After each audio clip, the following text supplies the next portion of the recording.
Has your network been breached? Cybereason can help you answer this question. Cybereason products hunt for threats within your network and eliminate them in real time. To Cybereason, real time means within seconds. Founded by former military hackers who don't play by the rules, they've built this experience into their platform. Harness ingenuity and imagination, not just code, to defeat attackers. Cybereason, disrupt the adversary and let the hunt begin. Endgame automates the hunt for both known and never-before-seen adversaries in enterprise networks. Built on unique knowledge on the adversary's tools, techniques, and tactics, Endgame's centrally managed agent prevents, detects, and responds to advanced adversaries in the earliest stages of the kill chain without prior knowledge. Endgame, automate the hunt. The average time between being hacked and realizing you've been hacked is 1 year. Can you afford to let an intruder roam your network for that long? Can your company weather the fallout when this comes to light? Black Hills Information Security can find the bad guys in your network and train you to do it yourself. Email consulting@blackhillsinfosec.com to find out how a hunt teaming engagement can help you find a persistent threat in your network. Welcome back, everyone, to Security Weekly. We've got bourbon now. Thank you, John. Live in studio audience member. John brought us bourbon from Maine. Yes, John. Apparently, they can make bourbon in Maine. From Poland. They do bourbon in Maine? How does that Stroud Water Distillery. Bourbon whiskey. That's cooked made in the out woods. of maple syrup. Maple syrup, apparently.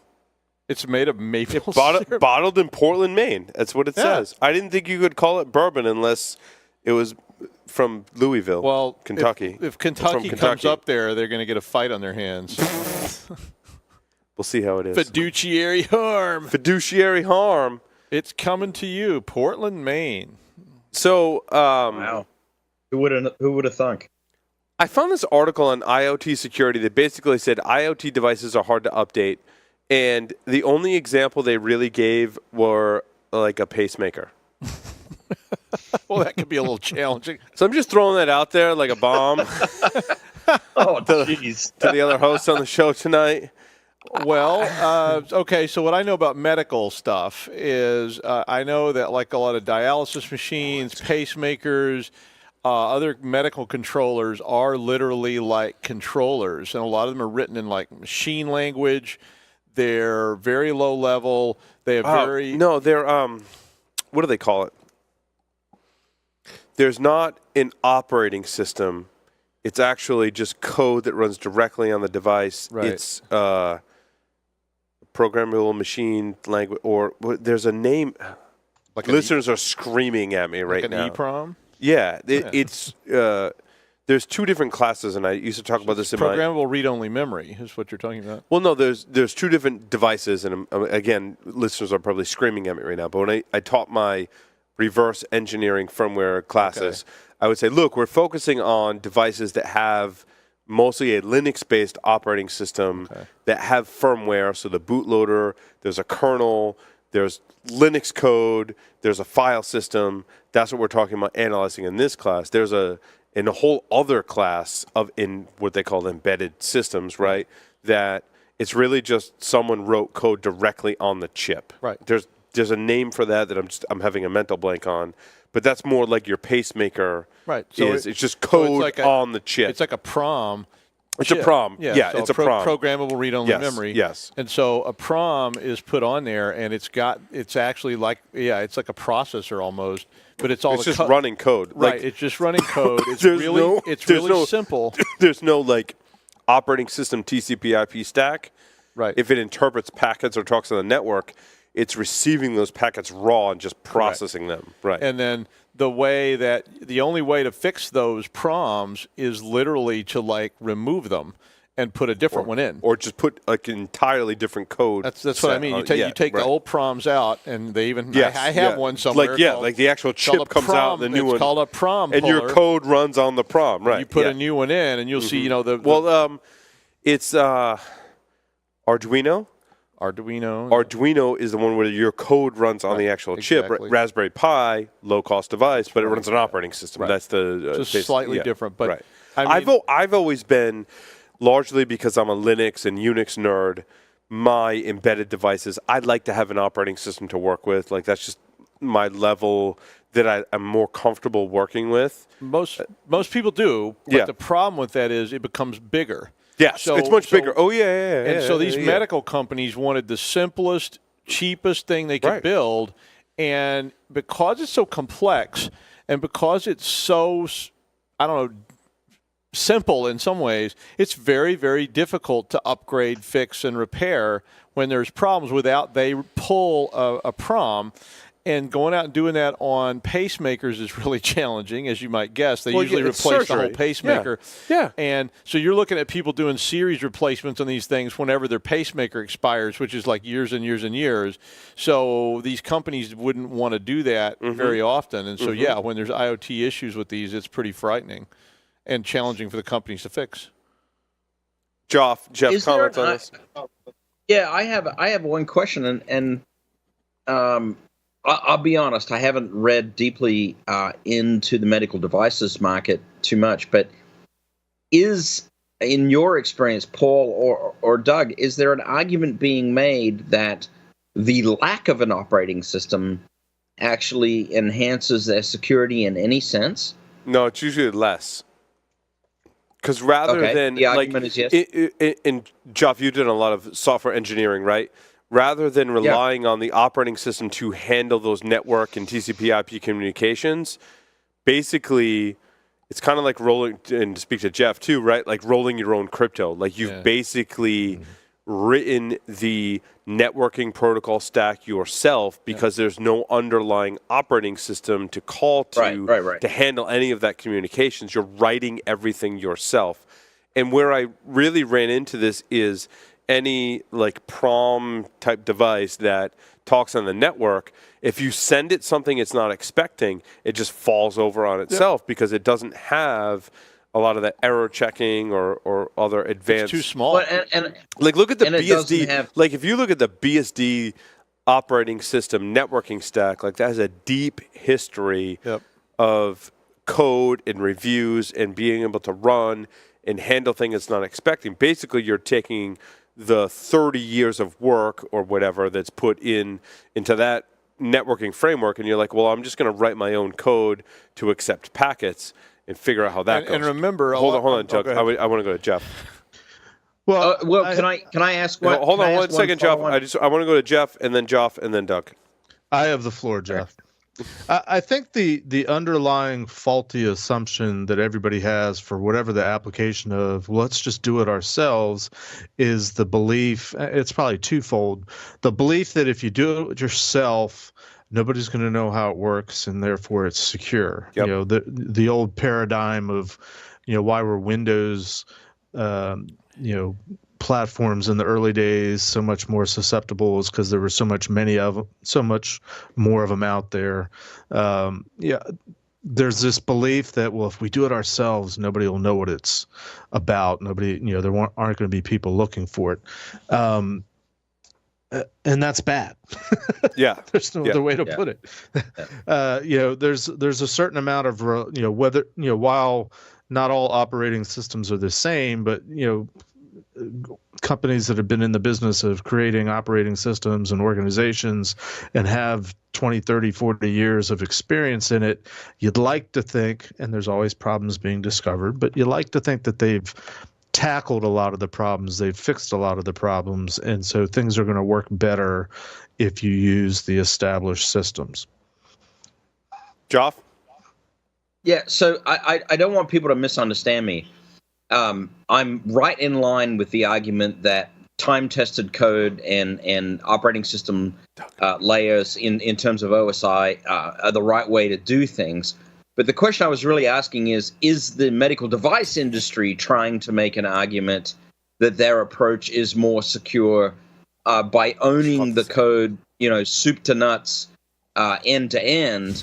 And also, before I finish, a big shout out to Lee, good friend Lee, who made the point about bourbon whiskey for me in a Facebook post really quick. So totally separate tangent. But anyway, that was really my question. Is the industry itself trying to make that argument and trying to be distinct in that sense in anybody's experience? Doug, more to add on this topic? Yeah, I mean, what I was going to say is I call this the fallacy of SCADA. And the fallacy of SCADA was about companies believing that because their devices only talk to each other, it was all completely controlled and there would never be an issue with it. And the medical industry kind of did that too. The idea was that the pacemaker is going to talk only to a medical device. No one would ever conceivably try to damage, harm, or do anything to it. And it's so obscure, who would even consider such a thing? Today, that we all know that that's But naive. I also think it's not a I disagree. It's not a fallacy. It's when they developed these protocols, they developed it with the notion, good, bad, or indifferent, with the notion that there would be no interoperability between these protocols. Well, in other words, yeah. I developed this particular medical, whatever the protocol was, that it would be a device, a controller, talking to another device, some other device in the field. There would be no reason for these devices to talk to anyone else. Well, or at least that it was in a bubble. It was in a bubble of. But that's how they were developed previously, I think. But that's most of the internet, Paul. I mean, most of what we know today as the internet was originally designed for another purpose. Correct. And nobody ever dreamed that it would be plugged into everything worldwide. And I think Jeff hit on the exact issue that I was going for, and it's a great point. Is that much of the security shortcomings we've seen, especially in the networking and protocol side, stem from it was never really developed or designed to have external threat actors be a part of this particular protocol. And I think over time, that's what we've seen. In the past 20 years, we've seen the progression of stuff was developed, point A to point B communications, not every person in the world having access to be able to enact or inflict some type of change on that particular protocol. And the one other thing about medical devices that you really need to remember is that you spent a lot of money on R&D to develop this device. Mm-hmm. It's been approved. Getting it reapproved with a change is not just a matter of us releasing an update. It's a matter of going all the way through this entire process again to get this thing approved. So now you just blew your whole product out of the water if you reveal that there's a flaw in it. You're making us want to cry now, Doug. That's a totally different issue. Makes you want to rip the pacemaker out of your chest. Well, I mean, another way of saying what Doug was describing earlier about the fallacy is what I call willful ignorance. There's a lot of companies that know better or should know better than to take the products and put them in networks and environments open other than what were intended. But and sort of Doug's getting at this too, at the end of the day, it's an economic consideration. There's so much more money to be made, or in the sense of medical devices, there's so much opportunity to save lives and to increase the value of life, or extend people's lives, which, by the way, they earn money for doing that. So it all ends up being an economic issue, and security is always has and always will, I think, lose in comparison to, but we can make so much more money because if we do this, and if we don't have to write something new, if we don't have to reinvent something, let's just put it out there because it works. And the other one is transference. So a lot of these devices are using pieces of code that were written a long, long time ago with no concept of what you're dealing with today. And it's like that thing that makes that drip or that thing that puts that tiny electrical charge was written in 1968. It works flawlessly. No one's ever looked at it again. We're going to use it in our device. It's been in our device since day one. We're still using it. Oh, yeah, we've added all these new things, but there's all those underlying pieces, and every single one of those things could end up being a threat, and it's just really, really scary. Sorry, the cigar I gave you, I want to just segue, before we go into our next story, the cigars that Doug and I were smoking before are, the size is 7.375 by 56 ring gauge. Yeah. So 7.335 long by 56 ring gauge fat. I got those on sale for $2.50 a piece. That includes shipping and all of my costs, $2.50 $2.50 a piece. What do you for that? I want a care package. Yeah, those will be in your care package, Jeff. So for $2.50 a piece. We're all going home to order those. Yeah, that's ridiculous. That was just a sale I got. There are a little more now on the website. There's still a deal, but I got them at the $2.50 price point. How ridiculous! And I get a free ashtray with my box purchase. I get a free ashtray or not for $2. I know by the time this show's over, they're going to be sold out. I'm going to go home and it's going to be like, oh, yeah. I've been killing it online. Killing it, Job. Killing it. Why does Jeff get a care package and I don't? Where's my care package? Do you want some cigar? Job. I've been working to fill my humidor, and I'm more than generous. You will get a care package as well. Do you smoke cigars, Jeff? Awesome. I once in a while I do, so I would absolutely love. It's a big cigar. You got a lot. It's a 2 hour. It's a $2. If I tell you what, it's the best $2.50 you could ever spend for 2 hours of enjoyment. Many things you can do for 2 hours that cost only $2.50. That's right. Legal or illegal? Killing it. Killing it online with the cigars. Don't make it a big care package. Just a few. That's enough. This is a big cigar, Job. So, but pull up your big boy skirt or whatever. Big boy panties. It's my big package. I'm going to send you. That's what's going to come in the mail. Paul's big package. So there was a flaw in Apache Struts. Now, what's interesting? Go ahead, Jeff. I hate to interrupt, but there is sort of a big news story that broke this evening. Oh, okay. Let's do that one next. Go ahead, Jeff. Well, I don't know how much time we'll end up spending on it, but and I don't know because it sort of broke as we were going on air. But Equifax has reported a breach of personal information, including names, addresses, social security numbers. I'm pretty sure purchase history for cigars is in there too. Driver's license numbers. Especially on sale ones. 143 million people have been impacted. It ties into my other story, Jeff. And I think there's a couple stories that kind of tie together, but go ahead. So my story that I wanted to discuss with you, Jeff, is the headline reads, victims of payment card breaches have been found to not be fully PCI DSS compliant. This greatly concerns me, Jeff, about the PCI standard and the industry. And one of the key findings is that only 55.4% of all organizations remain fully PCI DSS compliant 1 year after their initial assessment. This is concerning to me. So several comments. My first comment is the statement fully PCI compliant is a misnomer because PCI compliance is like being pregnant. You either are or you aren't.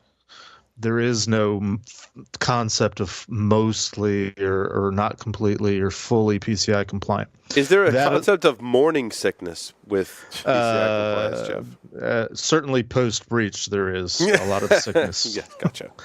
But, and that's just a nitpick. More importantly, a couple things. One, the concept of, well, you made the statement you're concerned about the standard, but the article is talking about companies not following the standard and they're getting breached. Maybe the standard's fine if they were just following it, but it's not really an issue of the standard. It's an issue of the whole compliance process, the validation process, the enforcement process. There's a whole lot of problems with that. My third point would be there's a common misconception. One of the key common misconceptions of PCI compliance or any other compliance for that matter is if I follow all these rules and if I do all these things, then nothing bad is going to happen. Mm-hmm. Nowhere do any of these regulatory compliance standards that are put out by anybody imply that if you follow these rules, nothing bad will happen. We all know that that's not the case. There's a whole section of the PCI standard that is involved in collecting the evidence and keeping logs and copying them off to other areas of storage for the explicit purposes of doing the forensic exercise when you were breached. So this idea of being secure or being compliant, and use them interchangeably, and that's a whole other discussion, is again it's a misconception. A company, an organization that is secure is hopefully doing a lot of the things and keeping up to date with all the new findings, the new vulnerabilities, the common ways that everybody breaks in. And they're taking care of that, but they're also being diligent, they're being vigilant, they're being paranoid, and they're hoping that they can find when the bad stuff happens earlier rather than later. That's all I have to say. For our listeners, there is no more commentary that I think we could add to what Jeff just described, which is why I was baiting Jeff on this particular topic. That is, listen to what Jeff said and take that to heart, and you will understand the dynamics of compliance versus security, and why you see articles like this that quote these particular statistics. Just listen to what Jeff said. You couldn't have put it better, Jeff, and that's exactly why I brought it up. Jeff? Paul, one comment. There are a population in the United States is about 323 million people right now. If you take out the people underneath the age of 18, that's about 74 million. Thus, that leaves about 250 million. If you take 250 million and calculate the percentage of the 143 million compromises, we're talking about 57% of the U.S. adult population that has been compromised. Yeah, well, multiple times, because some of us used to work for the Department of Defense or the government, and our information was already compromised with the OPM breach a couple years ago. Right. That's right. I'm an open book. My information is out there numerous times. I hate to tell you this, but we're all pregnant.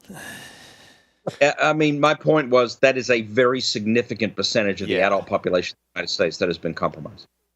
It's a huge problem, but again, and I don't know anything about Equifax. I've never had them as a client, although I've had as a client in the past a similar type of large company like that. And again, it goes back to what I was saying earlier. There's this misunderstanding of security, and sort of it's an economic issue.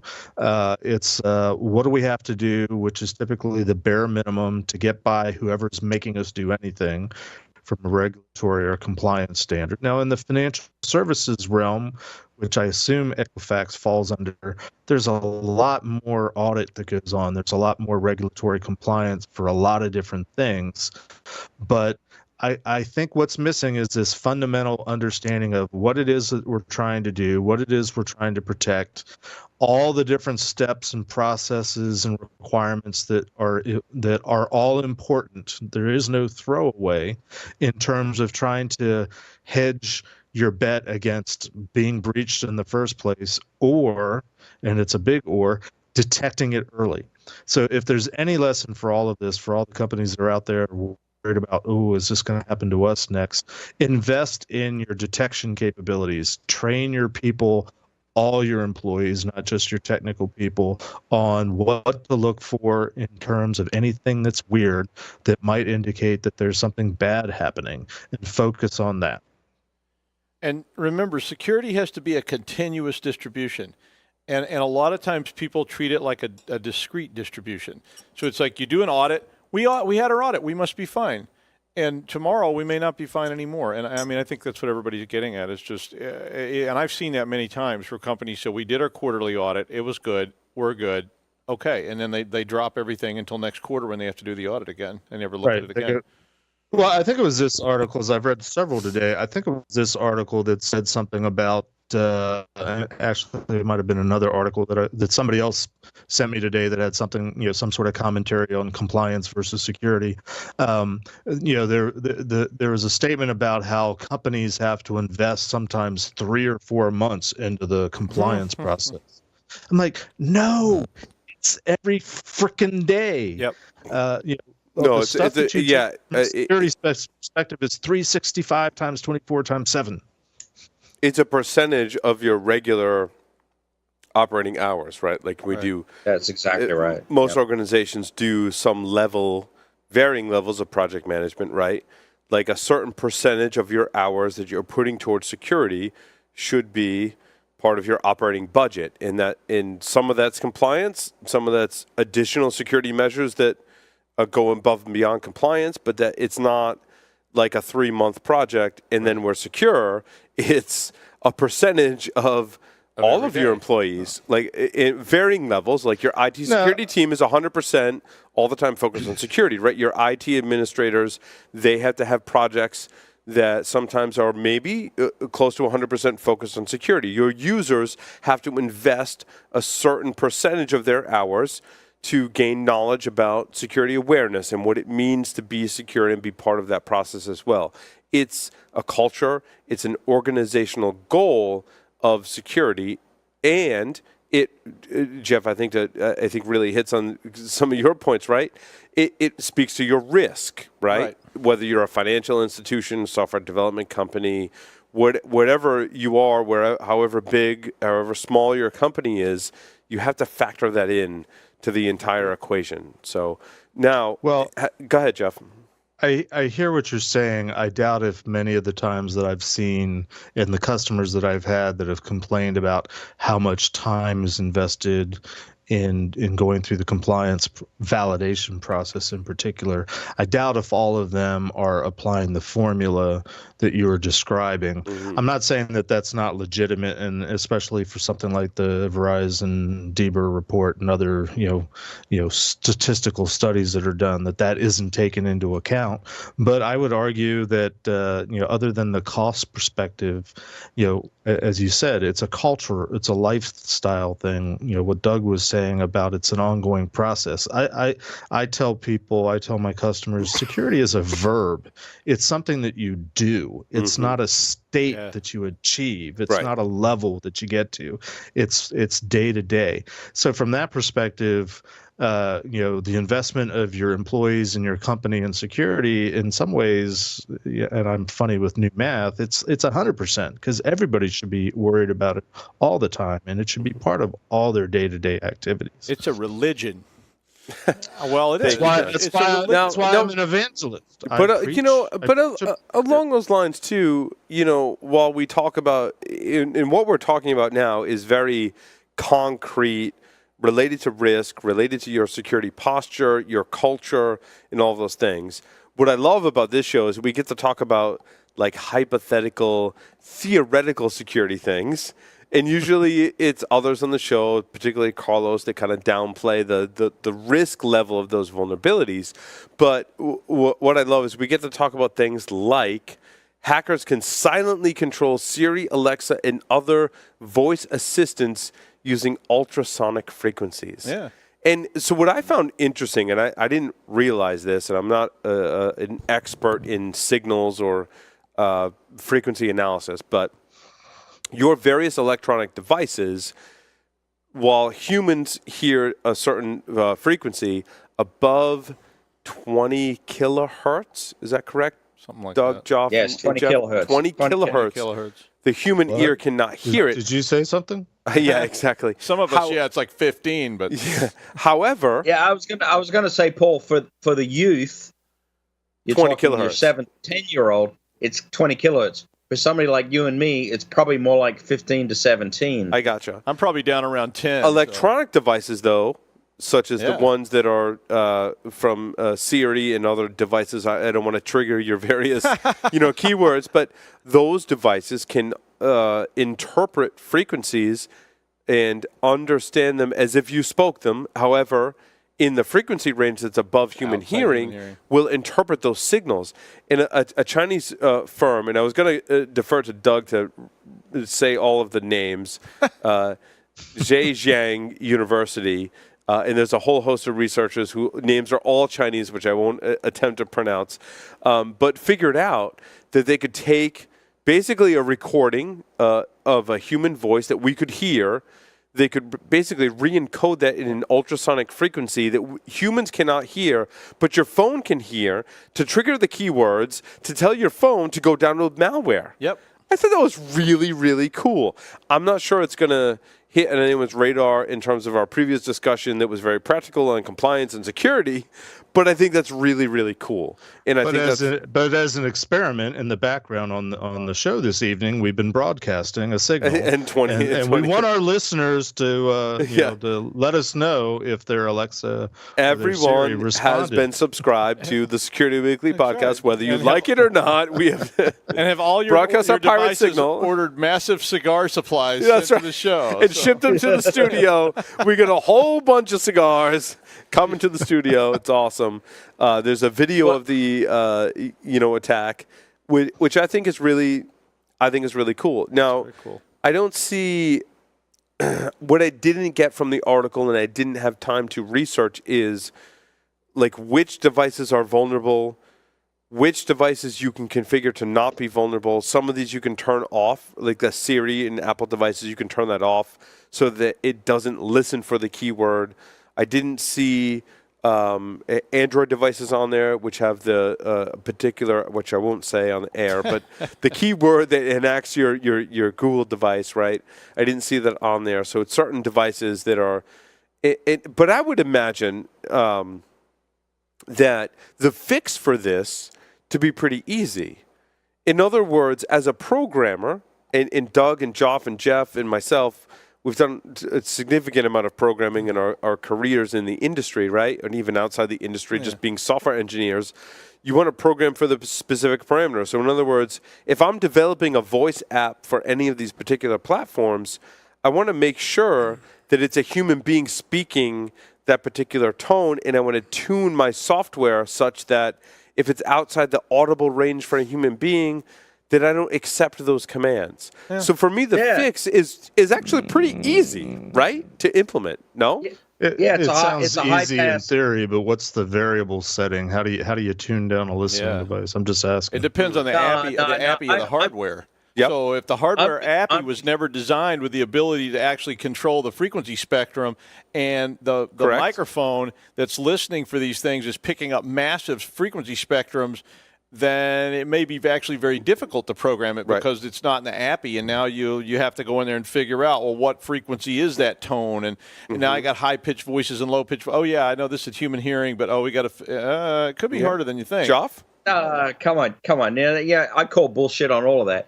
I mean, it's frequency is cycles per second. It's a high-pass and a low-pass filter. It's trivial to implement. Okay. It's very easy to say, I will not accept stuff that is cycling at greater than 20,000 hertz a second, cycles a second. Kilohertz, yeah. And cut it out. It's really not, it's not that hard. But I also will quote, I do want to mention an Ed Skoda's quote, which I love, and that is, an air gap is nothing but a high latency network. Yeah, it's true. Yeah. Because we've covered so many stories over the years, Joff, along those lines that the frequencies on any kind of listening device can certainly bypass what we've, as a security community, defined as an air gap, right? And this is definitely one of them, Joff. It's very, very observant. So Wikileaks has been in the news. They've unveiled a lot of different projects. One is United Rake X. Now, like I was saying earlier, this is being touted in the news as a United Rake exploit. From everything that I've read, and please, listeners, weigh in on this, it seems like a malware kit, not tied to a specific vulnerability, that's tied to an exploit, very different from WannaCry and some of the other leaks that have happened. I really look at this as an exploit kit, which, I mean, it's not covering the security news for as long as we have, right? Like, it's not surprising that U.S. government agencies have some kind of kit that they're using to, well, let's face facts, spy on U.S. citizens or spy on foreign nations, whether those foreign nations are friend or foe. It doesn't surprise us. Right. It doesn't surprise me at this point of spying in the cyber, air quotes, realm in any capacity. However, I want to caution listeners to really scrutinize this news in that many news organizations are reporting this as an exploit, from what I can tell, very much a malware kit, which means you need to have a vulnerability, you need to have an exploit before you can install the malware kit. Yep. That's my take on it. Unless anyone found anything else to the contrary. I think some of that's just terminology. I think it's what Michelle was saying earlier segment was, you know, and I a lot of times in news media you get interviewed and good ones actually ask you to explain the term. Right. And then bad ones don't. They just pick it up and they call it an exploit because to an average layperson walking the streets, it's an exploit. An exploit is just some bad thing that's going on. Malware is an exploit. I mean, they don't understand the difference in a 0-day and a malware and a rootkit and all these different kind of technical terms. We've really honed in on those differences over the past years on this show, right? Very different. A vulnerability is very different from an exploit. An exploit is very different from a 0-day exploit, which quantifies the exploit. A malware kit and post-exploitation is very different from that. And even, I would go so far as to say, an exposure is very different from a software vulnerability because there could be configuration that just makes some kind of security exposure for that particular whatever we're talking about. All those are different things. It's like watching doctors and nurses watch a medical show. They're all going, "Oh, for God's sake!" You know. Except the ones that follow actual medical. It's funny you say that, Doug. My wife, who works in the medical field, were watching a show that followed actual doctors and nurses in an ER. Yeah. It happened to be in New York City, of course, very densely populated. And my wife's like, "No, yeah, that's like spot on." And I'm watching it. Listening to what my wife has told me over the past 10 plus years, I'm like, yeah, that's pretty accurate from everything you've said. But like you'll see that in the press too. And I've sat there. I knew someone who was a nurse, and you see something in the press, not a show, but it's like factual, and no, that's not what that really, that's not what that term really means. What's interesting, just to segue slightly, what I witnessed last night in the show we were watching. It's funny you bring that up. They were showing a nurse, and it was drama for TV, of course. And we've all seen the reality TV. It's all drama. A lot of it is scripted as well. I could tell this was not scripted. There was a nurse who was fired because she took a picture and put it on Instagram of an emergency room that existed in the hospital that a patient had gone away from, and it was the aftermath, and there was medical equipment and rags, big mess everywhere. And they were like, she was promoting even though she was promoting the hospital, saying we saved this patient's life, she posted a picture of the post, and she was fired. And I really believe that was because when you capture a picture, as we know as security professionals, like we look at it from your point of view, Doug, from incident response and forensics, you and I would look at in any Joff and Jeff, like we would look at that picture and be able to pick up details of what happened. Yeah. And those details could potentially hurt that medical facility in any kind of, you've done a lot of legal and forensics work, right? Like that could hurt the medical facility. And it was kind of sad that this employee was really all about promoting the idea that we're doing good work, but their actions were frowned upon because of legal ramifications, and they were fired right on the spot. And they don't want employees to start doing that and saying, every time we do a procedure, somebody snaps a picture and puts it on Facebook. Yeah. Even if it was a good thing. Even if it was a good thing. Because 99% of the time, it could be a fantastic thing. But the next thing you know, somebody will see something 1% of the time, there'll be something laying in that picture and go, look at that right there, that's waste. Or they'll look at it and go, that's a mistake right there. And then an attorney's calling and fiduciary harm. And then there's a lawsuit that... It's really sad. It's really sad. Well, that's one of the problems with runaway litigation in some ways. Yeah. But the flip side of that, truthfully, is that I wish they posted pictures of everything so you could see these mistakes, because that will put them in the light. And but that's why they fired her, because they don't want anybody doing that. Yeah, and it's really sad. I just wonder. I don't know how far you want to go down this path, Paul, but. I'll kind of put it out there. This idea that sort of the former 0-day market is becoming for sale now, which is what shadow brokers essentially represent. It's a very big conflict for some of us in the security industry because, to some degree, it's very attractive, right? You feel very conflicted. So. And then on the other side of it is sort of the realization that it's out in the open, that that these things have been happening, and heretofore we've been not actually in the know. So I don't know. Is that a discussion we want to have? Well, it's concerning for a lot of reasons, right?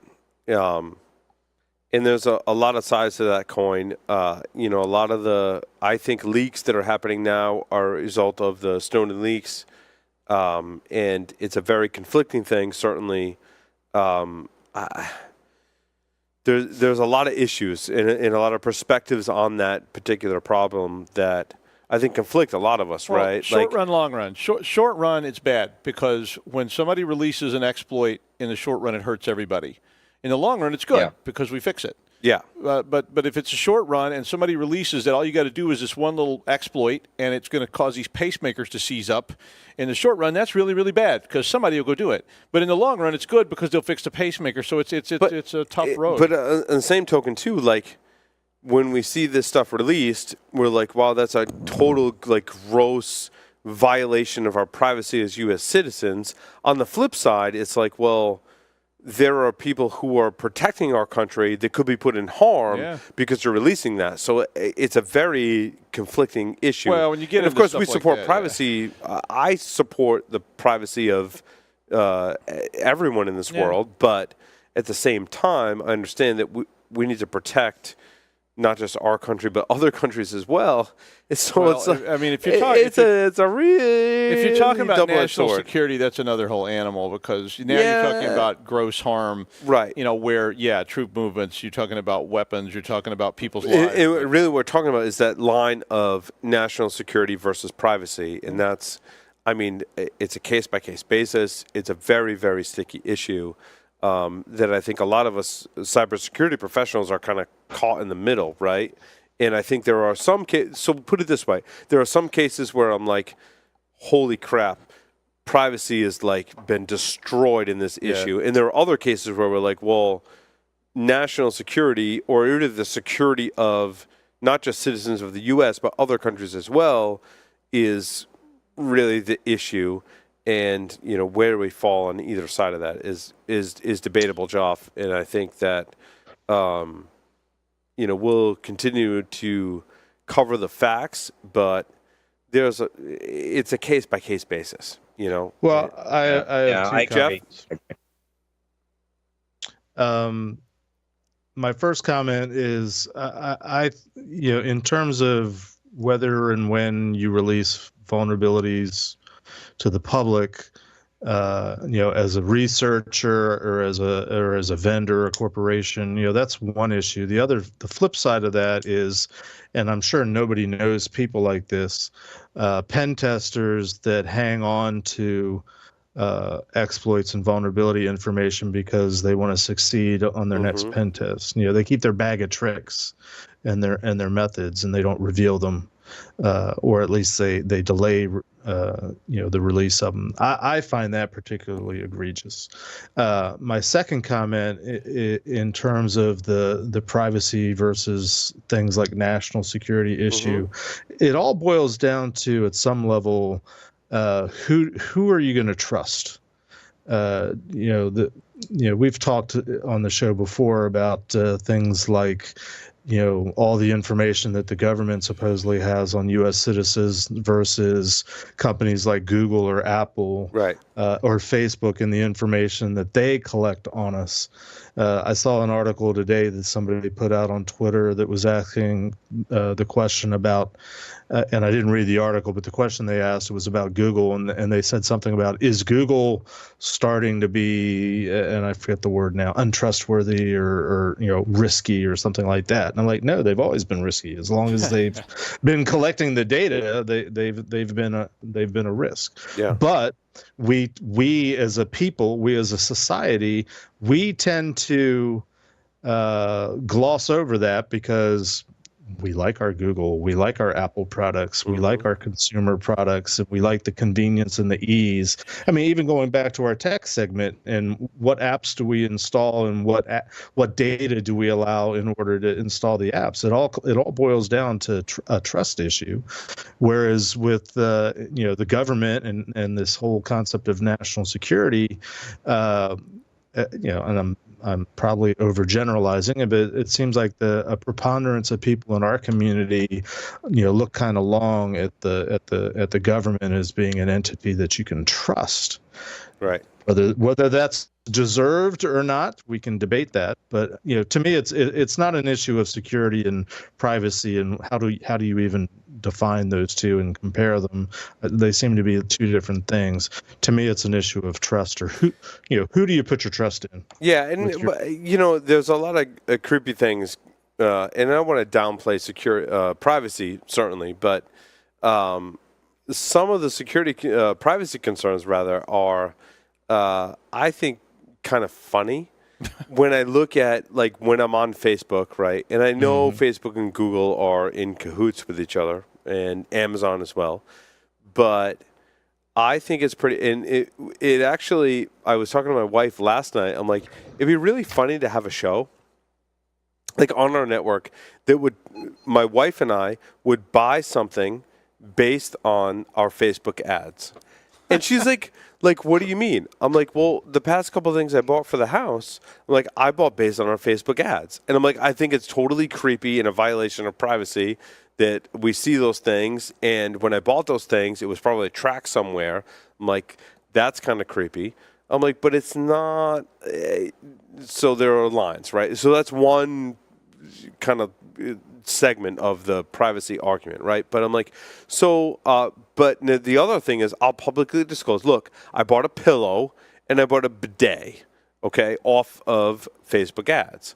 And I'm like, it'd be kind of funny to talk about our experiences with those products. My wife and I have had some hilarious conversations about these particular products. Just to give our listeners some insight into that, the bidet hasn't been installed because there's like this kind of stomach virus that's been going through my house. And welcome to this episode of TMI. I don't want to be that close to our toilets where I have to install a bidet because of that. So that installation has been delayed. My wife is everyone's looking forward to having a bidet in the house, but no one wants Dad to be that close to a toilet to be able to install that. So we'll table that one. The other one I bought was a pillow. And it's from this company called Purple. And I'll describe the Purple pillow. They make mattresses and pillows. Yes, I've seen the ad. Yeah. Have you seen the ads? Yeah, no. So I bought pillows for my wife and I because my wife likes the comforts of home. And I'm like, I'll be the good husband. I'll buy some new pillows for the house, right? So you get this thing. Now, for our listeners, the pillow, if you're a guy, like, it feels like a boob. Okay? Like, their marketing should totally be like, if you want to sleep on a boob, buy our pillow. And every straight guy on the planet would buy the pillow because it feels like a boob. Now, underneath the boob, they give you this inflatable thing that you put underneath it so you can raise and lower the boob to your specific height. So, like, at night, my wife and I are, like, inflating and deflating our air pillows to find the right height. So it's like, at night, I'm like, I'm not quite comfortable. So it's like, like, I'm letting some air out of my pillow. I'm like, hold on, I got to blow my, I'm like, blow my pillow. It's absolutely. Okay, again, too much information. It is, Joff, I tell you what, in all of us here on the show today, we're married. Like, it is absolutely the most hilarious conversation you want to have, with your significant other about your purchase. And my wife's like, what do you mean you bought these on Facebook? I'm like, well, they sent me ads and I bought them. Like, what ads do you get? And so we're going back and forth about, like, what ads we get. And she gets a lot of ads for like, food products. And she's like, I would never order that. And I get a lot of, because I'm in technology, privacy fact, like, it's very scary. I get a lot of technology ads on Facebook. I'm like, I got the thing that, like, makes you, like, your iPhone can, like, turn around, like, it's the gyroscope for your iPhone kind of thing. I get a lot of technology ads on my Facebook, and it's just kind of creepy.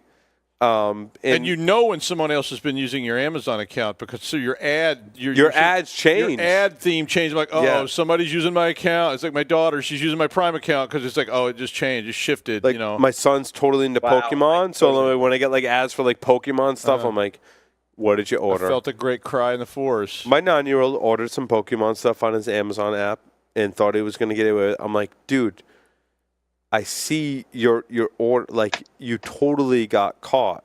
Yeah. And it was kind of funny. His punishment was he ordered 2 of these Pokemon things on Amazon, and he's like, he admitted to it. He's like, I did it. I'm like, well, guess what? You got to pay for both of them, and one of them you got to give to your brother, so he doesn't get jealous. Like, that's your punishment. Is it's coming out of your own money, and one of those you got to give to your brother. So when we talk about privacy, it's creepy. But there's good things about that. But there's a constructive conversation you can have. I like targeted ads. I would rather see targeted ads than a bunch of ads for stuff I don't want. Right. I mean, it's like, so at least I'm getting that. But I mean, there are a lot of privacy issues. How far does that go? Does it get to the point where they can measure your eye response? So where are you looking on the screen? Did you look at my ad? Oh, he didn't look at that ad. We're going to give him a different, more colorful ad to draw his attention. We're going to track your eye movement. We're going to track pupil dilation. All these kind of things. The most recent thing I bought on a Facebook ad was it was a hangover cure. And I'm like, DerbyCon is coming up. We had Dave Kennedy last week. Thank you, Dave, by the way, and Larry for filling in on the show when I was not feeling well. And DerbyCon's coming up. I'm like, if there's ever a conference that needed a hangover cure, it's DerbyCon. I bought. It's a Korean entrepreneur who went to South Korea. And apparently, they like to party in South Korea. I'm like, that's cool. That's cool. We like to drink a lot in security conferences, too. Like, that's cool. And he said that he drank this drink in South Korea that he had no hangover. And then he was working for Uber as a software engineer. I think it was Uber. And recognized this need to have a hangover cure. And also had a background in biotechnology. And said, well, I couldn't source the same ingredients, so I made my own drink for a hangover cure. So I ordered a case. Oh, God.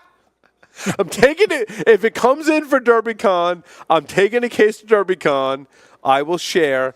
All they request is that I get at least 3 out of the 12 for my 3 nights at DerbyCon for my personal hangover cure. The rest we can distribute equally. And all I ask is, if I give you one at DerbyCon, you give me your feedback on it. Did it actually help your hangover? Apparently, mass death at DerbyCon. Film at 11. Apparently, it helps the toxins that build up in your liver. There's a whole thing. I fell for it. It was I spent $48 plus shipping to have the hangover cure for powdered DerbyCon. rhinoceros horn on its way to you. Yes, it is. I think we're pretty much done here, but it's probably just vitamin B supplements. I'm just saying. Well, what he figured out, Joff, was there was the antitoxin stuff, and then when you're recovering from a hangover, there was other vitamins that you needed. He put them in the. I fell for it, dude. I'm like, it's the bull semen that makes it special. I'm like, it's like $58. I'm like, I'll try $58 if I can try and cure my hangover at DerbyCon. God damn it, it's worth $58. And if I can cure my hangover and a few other people's, it's worth its weight in gold. I will order this stuff. Hopefully, it comes in for DerbyCon. We can try it out, and then there'll be de facto Security Weekly hangover cure every Thursday night after the show. We'll down one of these, and we'll be fine on Friday morning. That's right. I really feel like I should take us out at this point. Yeah, I think so. Real quick public service announcement. We all know that Hurricane Irma is fast approaching Florida. I just saw somebody post on Facebook, somebody I used to work with, they're under mandatory evacuation. Jack Daniels under mandatory evacuation in Georgia. I was supposed to be going to Orlando next week for the PCI community meeting, which was supposed to start on Tuesday.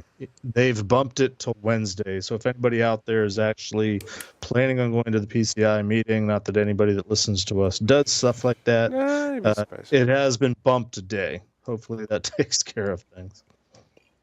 Well, thank you, everyone, for listening and watching Paul Security Weekly. With that, over and out. We'll see you next time.